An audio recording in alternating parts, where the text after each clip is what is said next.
और एक और बड़ी खबर, ईरान के संवर्धित यूरेनियम से खतरा बरकरार है, यह कहा जा रहा है। ईरान के यूरेनियम को सुरक्षित करना बहुत बड़ी चुनौती है। ईरान के पास 60% संवर्धित यूरेनियम मौजूद है।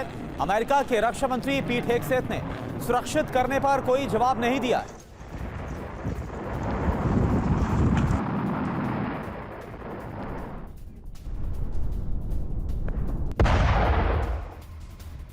और एक और बड़ी खबर, अमेरिका ने भेजा है एक और एयरक्राफ्ट कैरियर। ईरान जंग में भेजा गया है यूएसएस जॉर्ज बुश। तीसरा एयरक्राफ्ट कैरियर है जिसे शामिल किया जाएगा इस जंग में। पहले से अब्राहम लिंकन और जेराल्ड और फोर्ड मिडिल ईस्ट में तैनात है।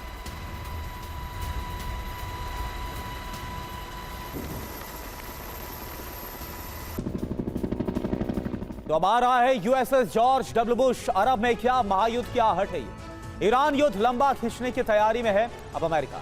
तीसरा एयरक्राफ्ट कैरियर फारस की खाड़ी में भेजा गया है। ईरान पर यूएसएस जॉर्ज डब्ल्यू बुश से हमले की तैयारी है।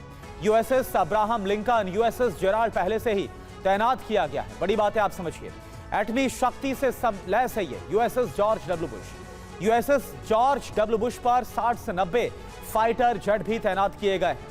तो और ज्यादा इस युद्ध के विध्वंसक होने के आसार बनते नजर आ रहे हैं। इधर ईरान के खिलाफ अमेरिका और इजराइल के हमले अभी तक जमीन पर हो रहे थे, लेकिन अब इस युद्ध का विस्तार समंदर तक हो गया है। ईरान का दावा यह है कि उसने अमेरिका का घातक युद्धपोत क्षतिग्रस्त कर दिया, लेकिन इस दावे से अलग अमेरिका ने वाकई ईरान के एक युद्धपोत को जल समाधि दे दी है, जिससे समुद्र में बारूद तैरने लगा है।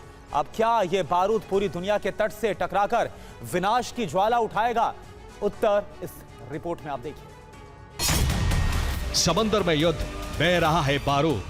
क्या वाकई ईरान ने अमेरिका के अजेय माने जाने वाले aircraft carrier USS Abraham Lincoln को तबाह कर दिया है? अमेरिका ने जानकारी दी है कि अब तक ईरान के 30 से ज्यादा जहाज खाक हो चुके हैं, जिसमें ईरान का सबसे ताकतवर ड्रोन कैरियर भी शामिल है। ईरान का दावा, यूएसएस लिंकन तबाह। उनके मुताबिक आईआरजीसी ने यूएसएस अब्राहम लिंकन पर अचूक हमला किया है। जहां ईरान की सीमा से 340 किलोमीटर दूर यूएसएस अब्राहम लिंकन तैनात था, लेकिन ईरानी ड्रोन और मिसाइलों ने इस पर भीषण प्रहार किया, जिसके बाद यूएसएस अब्राहम लिंकन और उसके साथ चल रहे डिस्ट्रॉयर बचने के लिए 1000 किलोमीटर दूर भाग गए।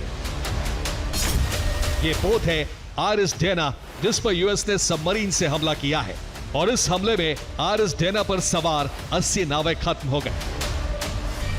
सेंटकॉम के कमांडर एडमिरल ब्रैड कूपर के मुताबिक अब तक ईरान के 30 से ज्यादा जहाज नष्ट हो चुके हैं, जिससे ईरान की निगरानी और हमलावर क्षमता को बड़ा झटका लगा है। ईरानी नौसेना का सबसे बड़ा समुद्री एसेट अब ऑपरेशनल नहीं है। दावा यह है कि ईरान का ड्रोन और मिसाइल भंडार घट गया है। मिसाइल हमलों में 90% की कमी आ गई है और ड्रोन हमलों में भी 83% की गिरावट है।